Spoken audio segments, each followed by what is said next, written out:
A young boy named Malik lived in a small town where everyone knew each other. Malik was only 8 years old, but he had already faced more pain than most children his age. His skin was dark, and in this town, that meant he was different. The other kids at school would call him names and avoid playing with him. He never understood why. All he wanted was to be friends with everyone. Malik's mother, Ayana, was a strong woman. She always told him to hold his head high, no matter what people said. "They don't know your heart," she would say. "You are kind, and that is what matters." One day, there was a school event. Everyone was excited. The students were divided into teams for a race, and Malik was eager to participate. But when the teams were being picked, no one wanted Malik on their team. The teachers noticed, but they looked away, pretending it wasn't happening.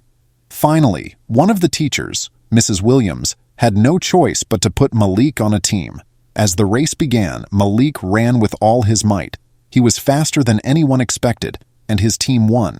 But instead of celebrating, the other kids on his team were upset.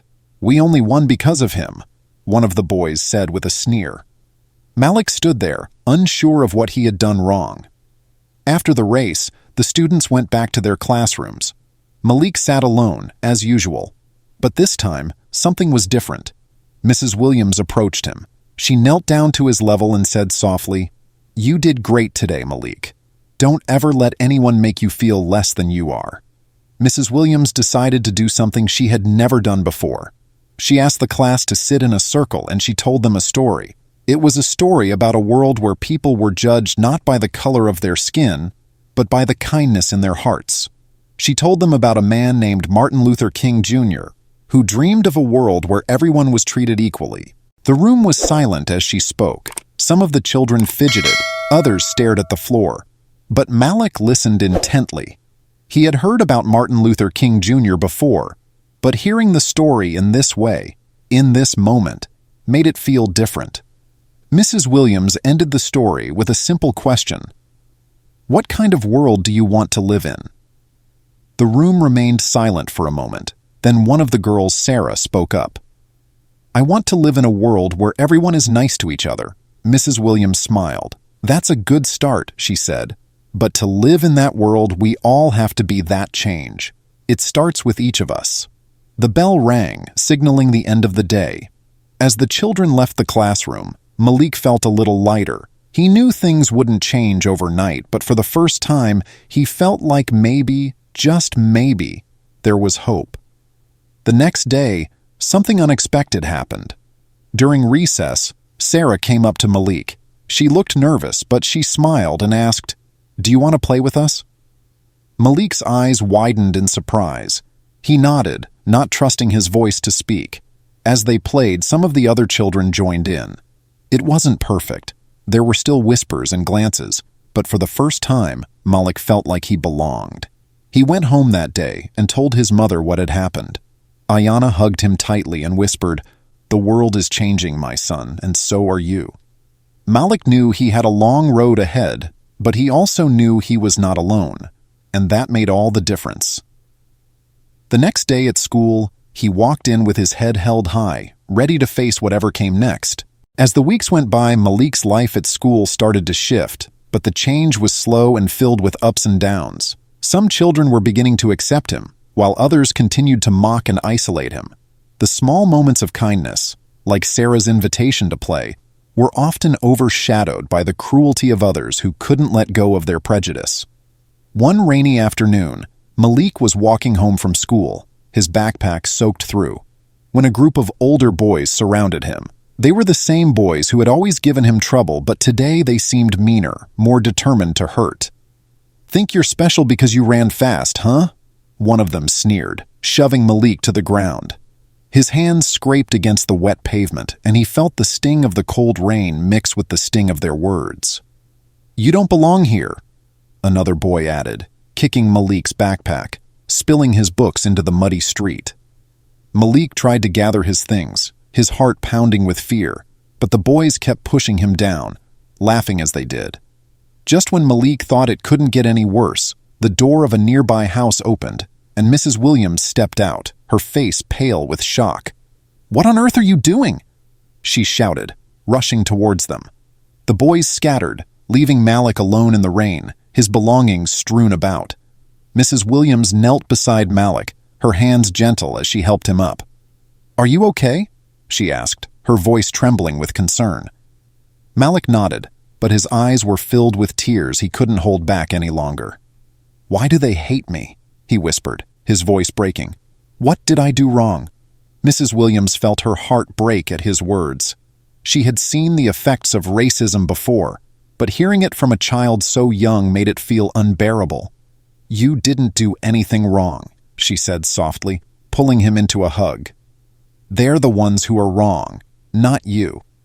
She helped him gather his books and walked him home, her heart heavy with the knowledge that words alone weren't enough to protect him from the harshness of the world. But she knew she had to do something more. The next day, Mrs. Williams spoke to the principal, insisting that something be done. The school arranged an assembly where they invited a speaker, a civil rights activist who had experienced racism firsthand.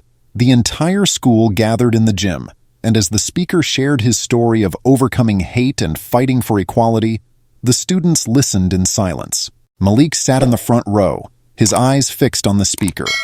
He felt a sense of connection, of understanding, as the man spoke about his own struggles. The words were powerful, but what struck Malik the most was the man's resilience, his refusal to let hatred define him. After the assembly, the speaker asked if anyone had questions. Malik, usually shy and quiet, raised his hand. "How do you stay strong when people are so mean?" he asked, his voice filled with a vulnerability that touched everyone in the room. The speaker looked at Malik with a gentle smile. "It's not easy," he admitted, "but I remind myself that their hate comes from fear and ignorance. And I know that I am more than the color of my skin. I have a heart just like you, and that heart is full of love, not hate. That's what makes us strong, our ability to love even when it's hard." The gym was silent as the words sank in. Malik felt something shift inside him, a spark of courage, a seed of hope.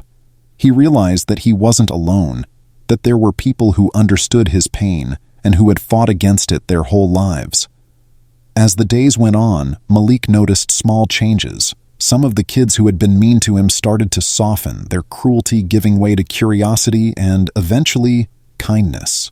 Sarah became one of his closest friends, always standing by his side, and Mrs. Williams made it her mission to ensure that no child in her class felt the way Malik had felt. But the change wasn't just at school. The entire town began to reflect on its own prejudices, spurred by the courage of a young boy who refused to let hate break him. Conversations that had been avoided for too long were finally happening, and people started to see Malik not as different, but as a part of their community, deserving of the same respect and love as anyone else. Malik knew there would still be hard days ahead, but he also knew he had the strength to face them. He was learning that change takes time, but it starts with one person, one act of kindness, one story shared. And as he walked to school every day, he did so with his head held high, knowing that he was not alone and that he was part of something bigger than himself, a movement towards a world where love and acceptance would triumph over hate. In the months that followed, Malik's courage and resilience inspired more change than he could have imagined. The town slowly opened its heart, with neighbors standing up against prejudice and showing kindness to those who were different.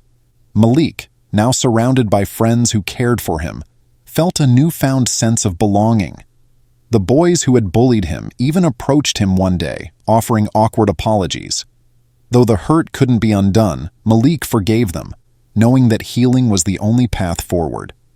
As he grew older, Malik became a voice for others who felt alone, always remembering the words of the speaker. Strength lies in love, not hate. His journey taught the town a vital lesson. True change begins with understanding and compassion. And with that, Malik's world became a little brighter, a place where he could finally thrive.